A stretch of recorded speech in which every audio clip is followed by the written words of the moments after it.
নমস্কার বন্ধুরা, আমি আপনাদের নীল। তুমি যদি প্রতিদিন ঘুমানোর আগে এইভাবে 10 মিনিট নিজের হৃদয় খুলে মাকে ডাকো, তবে মা নিজে তোমার ঘরে, তোমার মনে, তোমার জীবনে প্রবেশ করবেন। কখনো কি মনে হয় জীবনের সব দরজা একসাথে বন্ধ হয়ে গেছে? যাই ধরো হাতের মুঠো থেকে ফসকে যায়। হৃদয়ের ভিতর এক অজানা ভার, এক অদৃশ্য হতাশা, যেন কেউ তোমাকে অন্ধকারে টেনে নিয়ে যাচ্ছে বারবার বিনা কারণে। তুমি ভাবছো, আমি এত চেষ্টা করি তবুও কেন কিছুই ঠিক মতো হয় না? ঠিক এই প্রশ্নের উত্তরই আজ তুমি পাবে। আজকের ভিডিওতে তুমি জানতে চলেছো সেই একটি গোপন কথা যা মা শারদা ও মহাকালীর আশীর্বাদে বদলে দিতে পারে তোমার ভাগ্য। এই কথাটি, এই প্রার্থনাটি যদি তুমি রাতে ঘুমানোর আগে মনের নিস্তব্ধতায় বলো, তবে জীবনের ভার যেন ধীরে ধীরে কমে যাবে, যেমন শীতের কুয়াশা গলে যায় সকালের প্রথম সূর্যের আলোয়। শ্রী রামকৃষ্ণদেব বলেছিলেন, যতই মানুষ পাপ করুক, যতই ভুল করুক, যদি সত্য হৃদয় থেকে ঈশ্বরকে ডাকে, মা তাকে রক্ষা করেন। জীবনে সমস্যা আসবেই, কারণ প্রতিটি সমস্যা, প্রতিটি বাধা একটি কর্মফলের দর্পণ। কিন্তু সেই কর্মফলও নরম হয়ে যায় যখন মন সত্য ভক্তিতে ভরে ওঠে। রাতের অন্ধকারে যখন সবাই ঘুমিয়ে পড়ে, তখনই প্রকৃতি সবচেয়ে শান্ত, সবচেয়ে নীরব, এবং তখনই ঈশ্বরের শক্তি সবচেয়ে কাছাকাছি আসে। রাত 3টে থেকে 4টের মধ্যে এক অদ্ভুত শক্তি কাজ করে। মা কালী তখন জাগ্রত শক্তি, এবং মা শারদা সেই শক্তির করুণার রূপ। সবচেয়ে কার্যকর সময় হলো রাতে ঘুমানোর আগে, ঠিক যখন মন শান্ত, ঘুমের 10 মিনিট আগে মোবাইল, টিভি সব বন্ধ করে দাও। একটি ছোট্ট আলো রাখো, কোনো প্রদীপ বা মোমবাতি জ্বালাও এবং কিছুক্ষণ নিঃশব্দে বসো। এই সময়ে মহাকালী শক্তি সবচেয়ে জাগ্রত থাকেন। নিজের ঘরের উত্তর পূর্ব কোণে বসলে সর্বাধিক ইতিবাচক শক্তি প্রবাহিত হয়। একটি পরিষ্কার কাপড় বিছিয়ে বসো, সম্ভব হলে সাদা বা লাল। চিত্র থাকলে মা কালী ও মা শারদার ছবির সামনে বসো, না থাকলে চোখ বন্ধ করে তাদের রূপ কল্পনা করো। মা কালী রক্ষা করছেন আর মা শারদা স্নেহে জড়িয়ে রাখছেন। পিঠ সোজা করে বসো, শরীর ঢিলে রাখো, 3টি গভীর নিঃশ্বাস নাও। এখন বলছি সেই কথা যা রাতে ঘুমানোর আগে 10 মিনিট মনের গভীরে উচ্চারণ করতে হবে। কথাগুলো উচ্চারণ করো না মুখে, বলো মনে মনে, যেন তোমার আত্মা বলছে মাকে।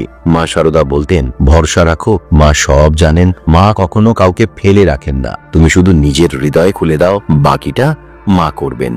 তুমি দেখবে কিছুদিনের মধ্যেই তোমার ভিতরে এক অদ্ভুত শান্তি নেমে আসছে। যে চিন্তা তোমাকে কষ্ট দিত, সেই চিন্তা যেন নিজে থেকে মিলিয়ে যাচ্ছে। মা কালী বাহ্যিক বিপদ সরান, আর মা শারদা অন্তরের অন্ধকার সরান। এই দুই মা একই, এক শক্তি, এক করুণা। যখন তুমি তাদের ডাকো রাতের নিস্তব্ধতায় বিশ্বাস নিয়ে, তখন তুমি শুধু মন্ত্র বলছো না, তুমি নিজের ভিতরের শক্তিকে জাগিয়ে তুলছো। এবং তখনই জীবনের পরিবর্তন শুরু হয়, অদৃশ্যভাবে, নীরবে, কিন্তু দৃঢ়ভাবে। অনেকে ভাবেন মন্ত্র মানে শুধু শব্দ। না, মন্ত্র মানে মন ত্রাণ, অর্থাৎ যে শব্দ মনকে রক্ষা করে। যখন তুমি মা শব্দটি উচ্চারণ করো, তখন সেই শব্দের তরঙ্গ পৌঁছে যায় তোমার চেতনার কেন্দ্রে। সেখানে বসে থাকা সকল অশান্তি ধীরে ধীরে শান্ত হয়। শ্রী রামকৃষ্ণদেব বলতেন, যে মানুষ সত্য ভক্তিতে ঈশ্বরকে ডাকতে পারে, তার জীবনে দেরি হয় কিন্তু অন্ধকার থাকে না। আজ রাতে যখন ঘুমাতে যাবে, সব চিন্তা, সব ভয়, সব হতাশা মায়ের পায়ে রেখে দিও। চোখ বন্ধ করে বলো, মা আমি তোমার সন্তান, আমাকে সামলে নিও, আমাকে রক্ষা করো। মা আমি কিছুই পারি না, তুমি আমার রক্ষা করতি, তুমি আমার পথপ্রদর্শক। তোমার করুণার ছায়ায় আমি নির্ভয় হতে চাই। আমার সব বিপদ তোমার পদতলে রাখলাম। শ্বাস নিতে নিতে বলো, মা। শ্বাস ছাড়তে ছাড়তে বলো, সব তোমার উপর ছেড়ে দিলাম। এভাবেই মন ও শরীর শান্ত করে ভক্তির কম্পন জাগাও। এটাই সেই মূল প্রার্থনা। আমি কিছুই পারি না, তুমি আমার রক্ষা করতি, তুমি আমার পথপ্রদর্শক। তোমার করুণার ছায়ায় আমি নির্ভয় হতে চাই। আমার সব বিপদ তোমার পদতলে রাখলাম। এই প্রার্থনাটি মন থেকে 11 বার বলো। প্রতিবার শেষে চোখ বন্ধ করে অনুভব করো, যেন এক নীল আলো তোমার মাথা থেকে পায়ের আঙুল পর্যন্ত প্রবাহিত হচ্ছে। মা তোমার সমস্ত দুঃখ ধুয়ে দিচ্ছেন। শেষে বলবে, মা আমি তোমার সন্তান, আমাকে সামলে নিও, আমাকে রক্ষা করো। তারপর 2 হাত জোর করে চোখ বন্ধ রেখেই ধন্যবাদ মা এটা বলো 3 বার। এরপর শান্তভাবে শুয়ে পড়ো, কোনো চিন্তা না করে। ঘুমিয়ে পড়ার সময়টাতে মনের ভিতরে শুধু একটি অনুভব রেখো, মা তোমার পাশে আছেন, প্রতিদিন একই সময় করলে ফল বহুগুণে বাড়ে। ভক্তি থাকলে কোনো বাহ্যিক নিয়ম দরকার হয় না। মা শুধু তোমার সত্য মন খোঁজেন। কোনো কিছু চাওয়ার আগে বলো, মা আমি তোমার যা প্রয়োজন তাই চাই, কারণ মায়ের বুদ্ধি আমাদের চেয়ে অনেক গভীর। এই অনুশীলন কিছুদিন করলেই তুমি লক্ষ্য করবে ঘুম আরো শান্ত হচ্ছে, মন হালকা লাগছে, যেসব কাজ আটকে ছিল ধীরে ধীরে এগোতে শুরু করবে, এবং সবচেয়ে বড় কথা, এক অজানা নির্ভয়তা তোমার মধ্যে জন্ম নিচ্ছে। এটাই মায়ের উপস্থিতির চিহ্ন। তুমি আর একা নও, মা এখন তোমার সঙ্গে হাঁটছেন।